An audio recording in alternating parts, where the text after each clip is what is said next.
এই চিটিংবাজ ভাইপোকে কেউ বাঁচাতে পারবে না। আগে তো সবকে তুলবো,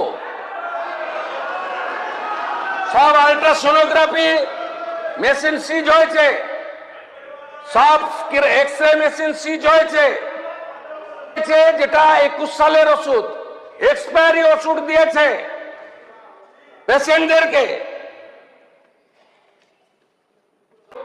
এত বড় জঘন্য অপরাধ এই পশ্চিমবঙ্গে এই মেডিকেল ক্যাম্প নিয়ে ভাইপো করেছে, তার সাকরেতরা করেছে, তাদের একজনকেও ছাড়ার কোনো সিন নেই।